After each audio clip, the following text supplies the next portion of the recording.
नमस्कार साथियों, आज का जो हमारा टॉपिक है उसका नाम है आधुनिक भारत में शिक्षा का विकास। कि अपने देश में शिक्षा की शुरुआत कैसे हुई। तो आपको पता है कि जब अंग्रेजों ने भारत पर कब्जा किया तो उसके बाद धीरे धीरे उनका साम्राज्य बड़ा होने लगा। अब साम्राज्य जब बड़ा होने लगा तो उसको चलाने के लिए लोग चाहिए। तो लोग जो हैं इतने ब्रिटेन से आ नहीं सकते थे, ठीक है। तो उन्होंने सोचा क्यों ना यहाँ के लोगों को शिक्षा दी जाए जिससे वो हमारे काम आ सकें, जिससे वो हमारा काम कर सकें, हमारी भाषा बोल सकें और हमारे लिए काम कर पाएं, ठीक है। तो इसके लिए उन्होंने शिक्षा की शुरुआत की, ठीक है। अंग्रेजों का अपना ही हित था शिक्षा की शुरुआत में, है ना। वो केवल हमारे लिए कुछ नहीं करना चाहते थे कि चलो भारतीयों को पढ़ा देते हैं इसलिए शिक्षा खोला जाए, ठीक। तो वो अपने लिए चाहते थे।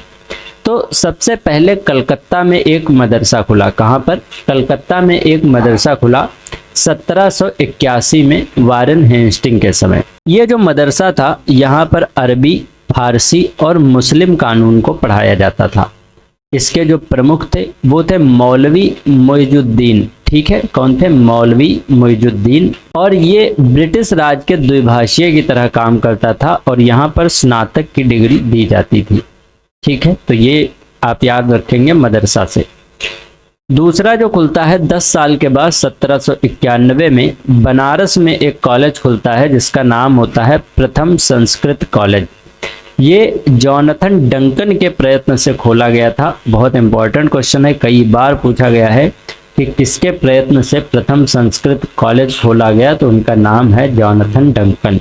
यहाँ पर हिंदुओं के धर्म, साहित्य और कानून का अध्ययन कराया जाता था, ठीक है। फिर अब जो वारेन हेस्टिंग है, ठीक है, इन्हीं के टाइम पर जो चार्ल्स विलिंगसन थे, एक व्यक्ति थे जिनका नाम था चार्ल्स विलिंगकन्स, ठीक है, चार्ल्स विलिंगकन्स।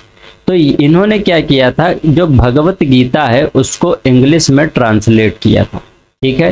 किसने? चार्ल्स विलिंगकन्स ने भगवत गीता को इंग्लिश में ट्रांसलेट किया था।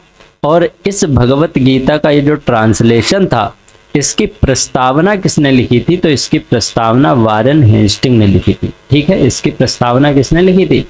वारेन हेस्टिंग ने लिखी थी। इसके अलावा जो विल्किंस हैं, इन्होंने फारसी और बांग्ला मुद्रण के लिए नई ढलाई के अक्षरों का भी आविष्कार किया था, ठीक है। क्या किया था? आविष्कार किया था। और यहाँ पर एक पॉइंट आप ध्यान रखिएगा कि एक है रॉयल एशियाटिक सोसाइटी। आपको एशियाटिक सोसाइटी काफ़ी मिलेंगी, जैसे बंगाल एशियाटिक सोसाइटी, ठीक है। ऐसे ही थी एक रॉयल एशियाटिक सोसाइटी। ये जो थी ये कहाँ पर थी? ये पेरिस में खोली गई थी। कहाँ पर? पेरिस, फ्रांस में खोली गई थी। इसके जो अध्यक्ष थे उनका नाम था माइकल मधुसूदन दत्त। क्या नाम था? माइकल मधुसूदन दत्त। 1822 में इसकी स्थापना होती है और 1829 में शाही शासन ने इसकी पुष्टि करी थी, ठीक है। 1822 से आपको एक चीज याद आनी चाहिए कि ये वही समय है जिस समय पर एका आंदोलन हुआ था, ठीक है। जब हम लोगों ने आंदोलन पढ़ा था तो उसमें ये पॉइंट मैंने आपको बताया था, ठीक है। तो एका आंदोलन कब हुआ था? 1822 में। जब एका आंदोलन हुआ उसी समय रॉयल एशियाटिक सोसाइटी की स्थापना भी हुई थी। ये मैं क्यों बता रहा हूँ? क्योंकि अगर चीज़ें आप इंटर रिलेट करके चलेंगे तो याद रखने में आसानी होगी, ठीक है। चलते हैं आगे। आगे क्या है कि विलिंगसन ने जो फारसी में बांग्ला मुद्रण के लिए ढलाई के अक्षरों का आविष्कार किया था। इसके अलावा जो हॉलहेड थे, है ना, एक व्यक्ति थे हॉलहेड, इन्होंने 1778 में, ठीक है। कब? 1778 में। देखो, प्रथम संस्कृत विद्यालय कब खुला? 1781 में। तो विद्यालय खुलने से पहले कितने साल पहले? 3 साल पहले 1778 में। कब? 1778 में इन्होंने संस्कृत व्याकरण को प्रकाशित किया था। किसको प्रकाशित किया था? संस्कृत व्याकरण को प्रकाशित किया था। इसके बाद एक जो बहुत इंपॉर्टेंट क्वेश्चन आता है, कई एग्जाम में पूछा गया है, वो है सर विलियम जोन्स से रिलेटेड। जो सर विलियम जोन्स हैं ये कलकत्ता उच्च न्यायालय के जज थे, है ना। अभी कलकत्ता देखो हमने 2 बार बात की। एक तो जो पहला मदरसा खुला वो कलकत्ता में खुला, ठीक। दूसरा वाराणसी में खुला प्रथम संस्कृत कॉलेज, ठीक। अभी कलकत्ता उच्च न्यायालय, कलकत्ता में जो हाई कोर्ट था, ठीक है, हाई कोर्ट के जज थे कौन? सर विलियम जोन्स, ठीक। और जो उस समय गवर्नर था वो कौन था, वारेन हेस्टिंग था। तो सर विलियम जोन्स की प्रेरणा से 1784 में एशियाटिक सोसाइटी ऑफ बंगाल की स्थापना हुई। ठीक है, इसकी स्थापना हुई एशियाटिक सोसाइटी ऑफ बंगाल। इसके जो सभापति थे वो कौन थे, विलियम जोन्स थे। ये क्या काम करती थी, तो ये एशियाटिक रिसर्च का काम करती थी। ठीक है, एशियाटिक रिसर्च का काम करती थी और एशियाटिक रिसर्च नाम से ही इसकी एक पत्रिका भी आई थी। ठीक है, इस पत्रिका में क्या था कि भारत के अतीत पर प्रकाश डाला गया था। अब भाई अंग्रेज यहाँ पर आए हैं, अंग्रेज यहाँ पर शिक्षा देना चाहते हैं, तो उनके लिए सोर्स क्या होगा कि वो भारत के ही पुराने ग्रंथों को पढ़ेंगे। ठीक, तो भारत का जो अतीत है उसी पर प्रकाश डालने के लिए इन्होंने एक पत्रिका निकाली थी जिसका नाम था एशियाटिक रिसर्चर्स। ठीक है, कौन सी सोसाइटी के अंतर्गत ये पत्रिका आती थी, तो एशियाटिक सोसाइटी ऑफ बंगाल के अंतर्गत आती थी एशियाटिक रिसर्चर्स। ठीक है, याद रहेगा इतनी चीज। अच्छा, अब 1789 है ना, 1789 में जो कालिदास की कौन सी एक बहुत फेमस रचना है जिसका नाम है अभिज्ञान शाकुंतलम। ठीक है, क्या नाम है, अभिज्ञान शाकुंतलम। इसके इंग्लिश ट्रांसलेशन के 5 प्रसंस्करण निकाले। कितने प्रसंस्करण, 5 पार्ट में इसको निकाला गया और ये काम किसने किया, विलियम जोन्स ने किया। ठीक है, ये चीज आपको ध्यान रखनी है। इसके बाद शिक्षा की बात करें तो शिक्षा के क्षेत्र में ये आपको जरूर से ध्यान रखना है कि 1789 में अभिज्ञान शाकुंतलम इंग्लिश में ट्रांसलेट किया गया। विलियम जोन्स ने इसको प्रकाशित करवाया 5 पार्ट्स में। ठीक है, इसके बाद 1854 की बात करें, है ना, 1854 में आपको पता है वुड डिस्पैच आया था। ठीक है, तो वुड डिस्पैच के बाद जो शिक्षा सुधार की समीक्षा की गई कि जो वुड डिस्पैच था 1854 का, उसके बाद शिक्षा में क्या क्या व्यवस्थाएं हुई, कैसे चीजें बदली, ठीक है, और क्या क्या उनका प्रभाव हुआ, तो इसकी समीक्षा के लिए 1882 ईस्वी में, कब, 1882 ईस्वी में W हंटर की अध्यक्षता में एक आयोग गठित किया गया जिसको हम हंटर आयोग के नाम से जानते हैं। इस आयोग की जब रिपोर्ट आई तो उसने कहा कि प्राथमिक शिक्षा के सुधार एवं विकास पर विशेष जोर दिया जाए। ठीक है, तो वुड डिस्पैच के ऊपर समीक्षा बैठी। समीक्षा किसकी अध्यक्षता में बैठी, W हंटर की अध्यक्षता में बैठी और इसने ये कहा कि प्राथमिक शिक्षा के सुधार एवं विकास पर विशेष जोर दिया जाए। ठीक है, इसके अलावा शिक्षा की बात करें तो राष्ट्रीय नेशनल लेवल पर अगर शिक्षा की बात की जाए तो सबसे पहले 8 नवंबर 1905 को रंगपुर नेशनल स्कूल खोला गया। कौन सा, रंगपुर नेशनल स्कूल खोला गया।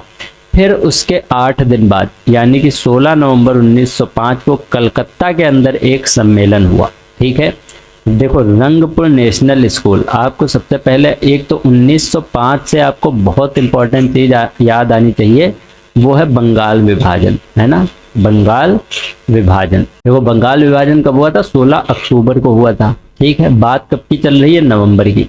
तो इस समय क्या था कि हम लोग जितनी भी ब्रिटिशर्स की चीजें थी, ब्रिटिशर्स के जो स्कूल थे, ब्रिटिशर्स की जो एजुकेशन सिस्टम था, उसको हम लोग दूर हटा रहे थे कि हम इनका जो भी चीजें हैं उनको इस्तेमाल नहीं करेंगे, तो हम अपनी शिक्षा संस्थान खोल रहे थे।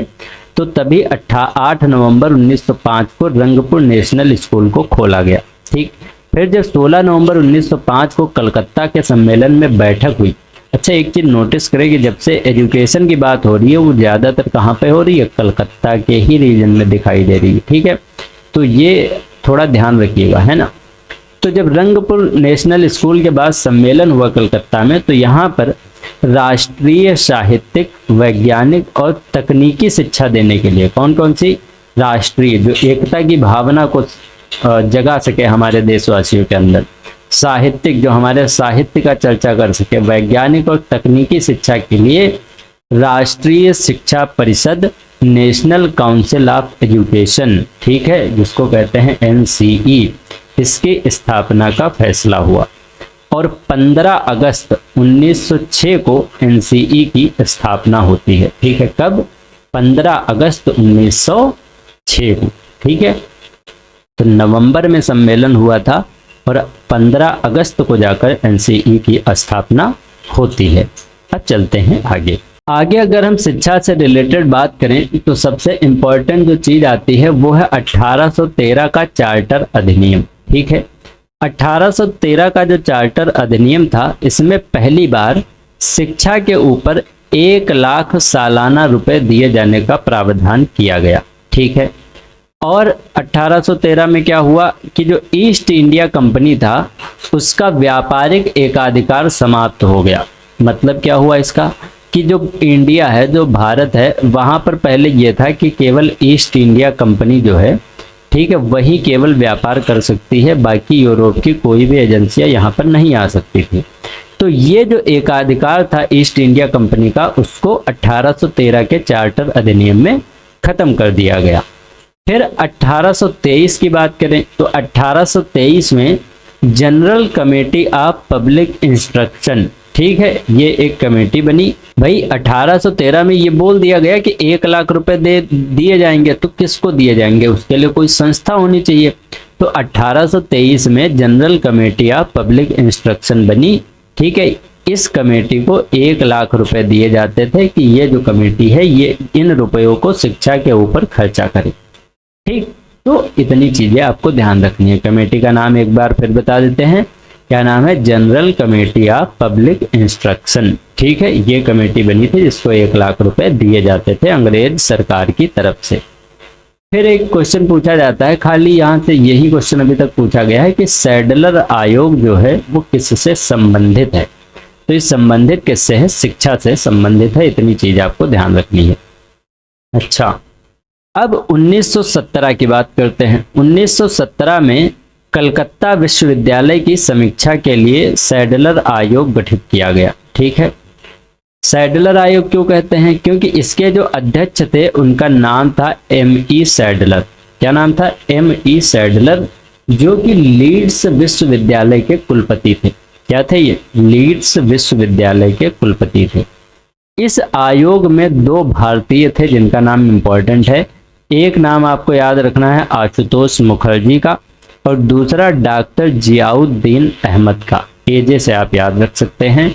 ठीक है, तो ये जो सैडलर आयोग है, इसमें देखिए ऐसे ये सैडलर आयोग हो गया और ये एजे, तो साज से आप ये चीजें याद रख सकते हैं कि सैडलर आयोग में 2 भारतीय थे, एक थे आशुतोष और दूसरे थे जियाउद्दीन अहमद।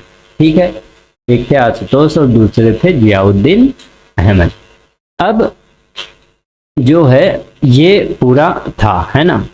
तो इसके बाद इन्होंने क्या कहा कि यदि विश्वविद्यालय का सुधार करना है तो माध्यमिक शिक्षा का सुधार आवश्यक है। ठीक है, अब यहाँ पे ध्यान दीजिएगा। देखिए, सैडलर आयोग की जो रिपोर्ट आई, इन्होंने कहा कि माध्यमिक शिक्षा का विकास आवश्यक है। ठीक है, किसके बारे में बात की, माध्यमिक शिक्षा के बारे में। जब W.W. हंटर की आई थी रिपोर्ट, उन्होंने कहा था कि प्राथमिक शिक्षा पर जोर दिया जाए। किस पे जोर दिया जाए, प्राथमिक शिक्षा पर जोर दिया जाए। तो ये चीज आपको ध्यान रखनी है। अभी क्या है, हम पढ़ेंगे अधोमुखी निस्यंदन सिद्धांत, the theory of downward filtration. देखो, इसको ऐसे समझो कि जैसे मान लो यहाँ पे एक चलनी रखी है, चलनी तो समझते हो गया है ना, इसके नीचे एक चलनी रखी है, इसके नीचे एक चलनी रखी है, ऐसे ऐसे ऐसे। अब ऊपर से मान लो हमने कुछ डाला है ना, मान लो बालू डाले, उसमें कुछ बड़े पार्टिकल थे, कुछ छोटे। अब जो बालू यहाँ से जाएगी उसमें कुछ इसमें आएगी, कुछ इसमें आएगी और कुछ इसमें आएगी, ऐसे छनते हुए जाएगी। तो ऐसे ही सेम ये कहा गया कि जो अपर लेवल के लोग हैं, जो अमीर लोग हैं, है ना, जो अंग्रेजों के खास हैं, उनको शिक्षा दी जाए और इनके थ्रू जो है शिक्षा धीरे धीरे छनते छनते हर एक लेवल पे नीचे तक जाएगी। तो यही है अधोमुखी निस्यंदन का सिद्धांत, यानी कि नीचे की तरफ जाता हुआ। निस्यंदन का मतलब होता है फिल्टर होने का सिद्धांत। कहा गया कि शिक्षा समाज के उच्च वर्ग को ही दी जाए। किसको दी जाए, उच्च वर्ग को ही दी जाए, और इस वर्ग से छन छन कर ही शिक्षा का असर जन सामान्य तक पहुंचे। क्योंकि अंग्रेजों का ऐसा टारगेट नहीं था कि सबको साक्षर बनाना है ना, उनका बस अपना काम निकलना चाहिए। ठीक, तो ये था अधोमुखी निस्यंदन का सिद्धांत। अगर पूछा जाए दिया किसने था, तो ये सारी कारनामा जो था ये मैकाले भैया का था, है ना, जो 1935 का जो मैकाले का माइन्यूट आया था, ये सब उन्हीं की कारस्तानी थी। ठीक है, अब बात करते हैं आधुनिक शिक्षा प्रणाली की। आधुनिक शिक्षा प्रणाली की जो नींव है वो भी किसने डाली? मैकाले ने डाली 1835 में।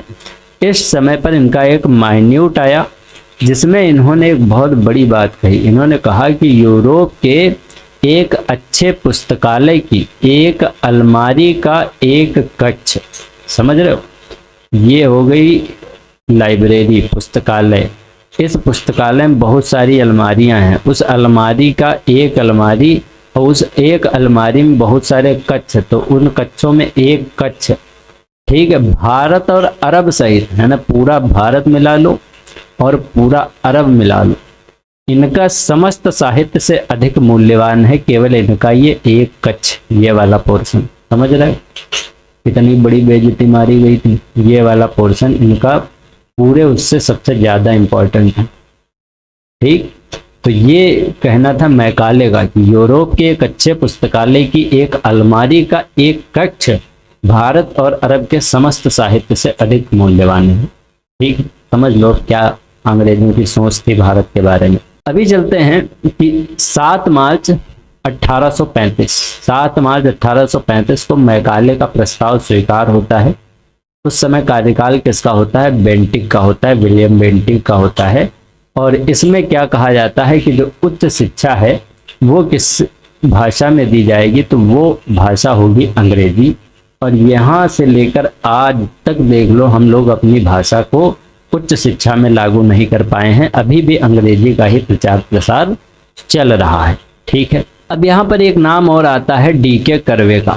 ठीक, डीके कर्वे जो हैं स्वयं एक विधवा ब्राह्मणी, अच्छा डीके कर्वे जो हैं ये विवाह को मतलब प्रोत्साहित करते थे और इन्होंने विधवा विवाह को प्रोत्साहन देने के लिए खुद अपनी शादी जो है एक विधवा ब्राह्मणी से करी थी। ठीक है, और इन्हीं सब अच्छे कामों के चलते 1958 में इनको भारत रत्न भी दिया गया था।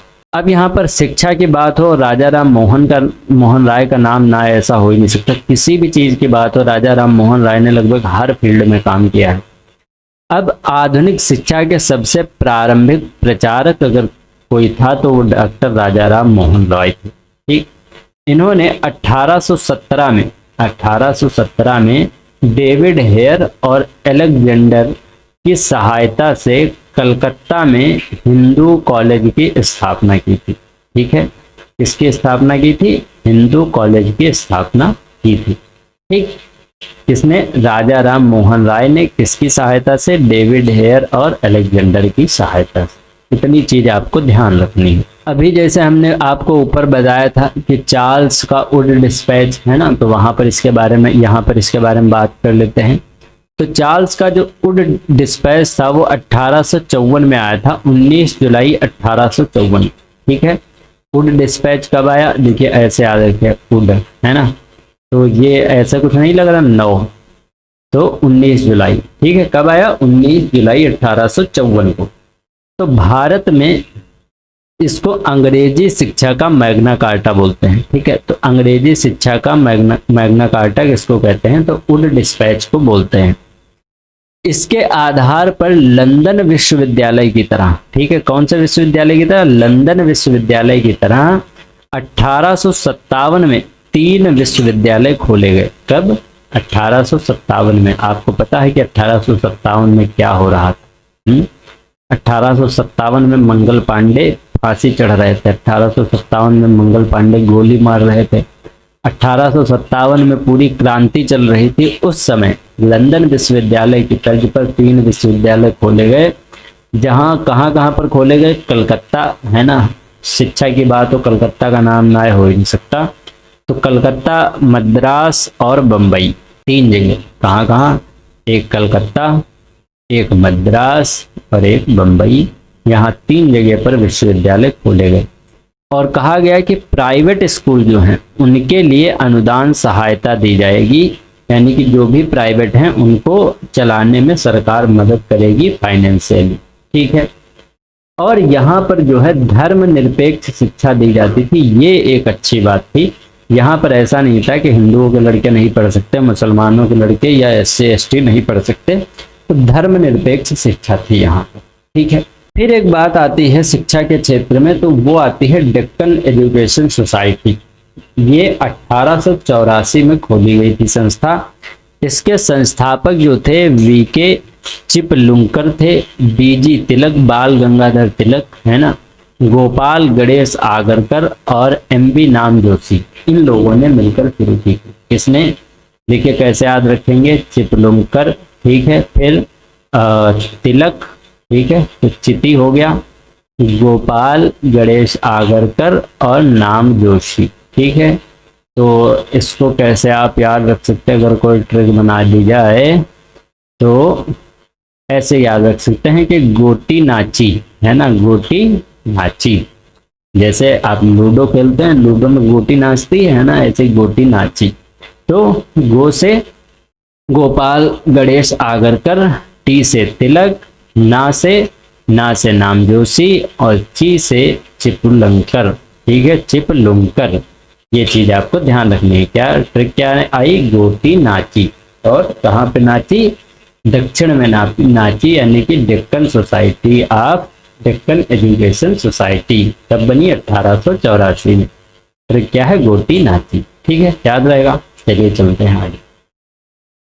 1824 में, अब यहाँ पर कुछ वन लाइनर टाइप है। जैसे 1824 में दिल्ली कॉलेज की स्थापना हुई, ठीक है। दिल्ली कॉलेज अब कैसे याद रहेगा? देखो सिंपल है, दिल्ली कॉलेज D से शुरू होता है, दिन में 24 घंटे होता है। 1824 में किसकी स्थापना हुई? दिल्ली कॉलेज की स्थापना हुई, याद रह जाएगा।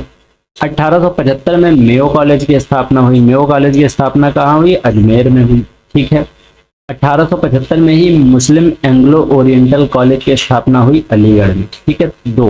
1875 में 2 याद रखना है, एक तो मेयो, ठीक है, एक तो मेयो और दूसरा मुस्लिम एंग्लो ओरिएंटल कॉलेज अलीगढ़, ठीक है।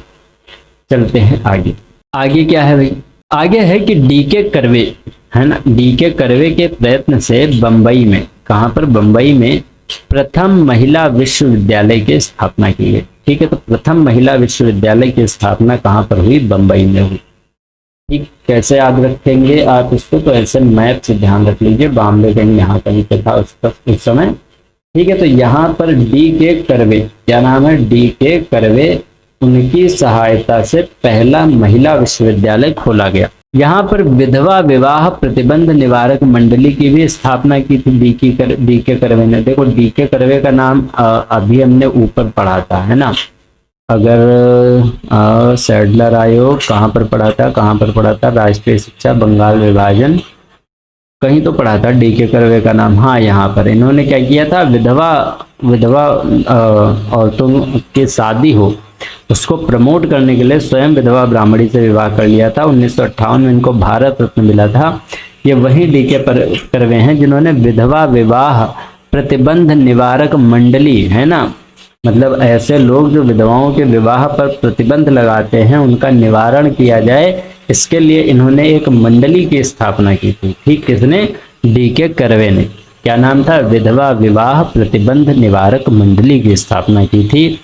इसके अलावा इन्होंने 1896 में, कहाँ पर? पूना में, ठीक है, पूना महाराष्ट्र के साइड, वहीं पर विधवा गृह या विधवा आश्रम की भी स्थापना की थी, ठीक है। तो इतनी चीजें आपको ध्यान रखनी है DK कर्वे से। 1896 में पूना में विधवा आश्रम की स्थापना की, विधवा विवाह प्रतिबंध निवारक मंडली की स्थापना की, बॉम्बे में प्रथम महिला विश्वविद्यालय की भी स्थापना की, ठीक है। उन्होंने प्रयत्न किया स्थापना करने का। अच्छा, अब भारतीय विश्वविद्यालय जो हैं उसमें धार्मिक शिक्षा हो, ठीक है।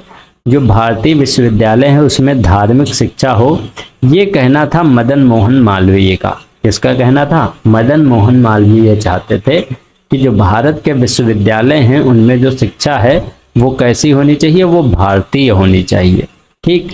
तो मदन मोहन मालवीय के प्रयत्न से 1916 के अंदर बनारस हिंदू यूनिवर्सिटी पहला केंद्रीय विश्वविद्यालय खोला गया, ठीक है। और ये इसके कुलपति रहे कब? 1919 से लेकर 1939 तक, यानी कि पूरे 20 साल BHU के कुलपति रहे कौन? मदन मोहन मालवीय, ठीक है। जो मदन मोहन मालवीय हैं, इन्होंने Hindustan, the Indian Union, Abhyudaya और मर्यादा, ये पत्रिकाएं जो हैं प्रकाशित की। बहुत इंपॉर्टेंट पत्रिकाएं हैं, बहुत बार एग्जाम में पूछी गई हैं कि हिंदुस्तान पत्रिका किसकी है, तो मदन मोहन मालवीय की है। ठीक है, हिंदुस्तान में माल बहुत था, इसीलिए अंग्रेज लूटने आए थे। ठीक है, तो या माल से याद रह जाएगा मालवीय। हिंदुस्तान पत्रिका किसकी, मदन मोहन मालवीय की।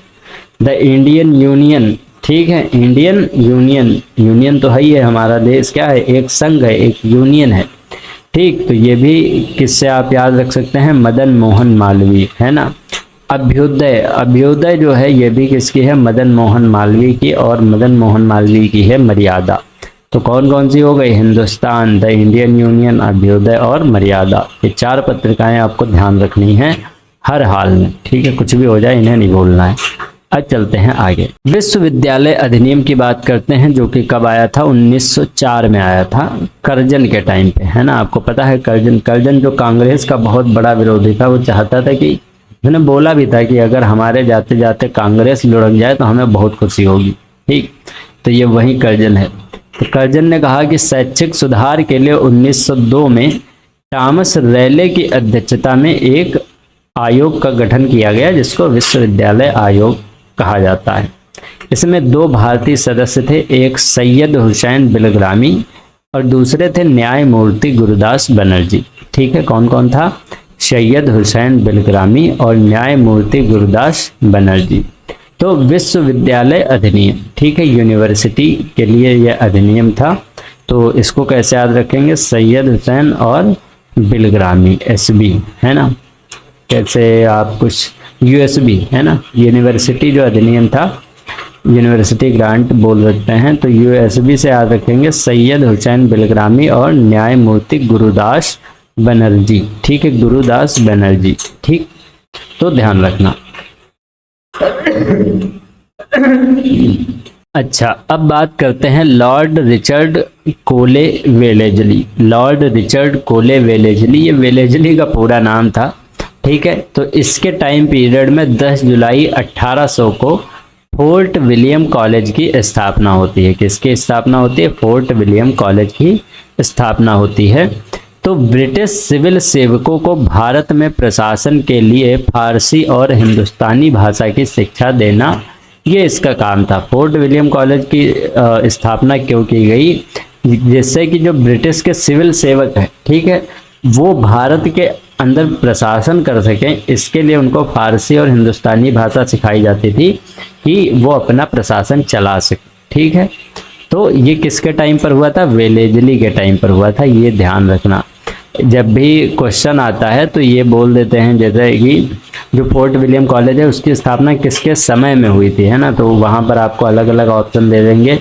एक नाम आता है, मुझे याद नहीं आ रहा इस समय। ठीक है, तो आपको वेलेजली लगाना है। क्या लगाना है, वेलेजली लगाना है, ये चीज़ आपको ध्यान रखनी है। अब कल हम लोग पढ़ेंगे ब्रिटिश शासन का भारतीय अर्थव्यवस्था पर क्या प्रभाव पड़ा।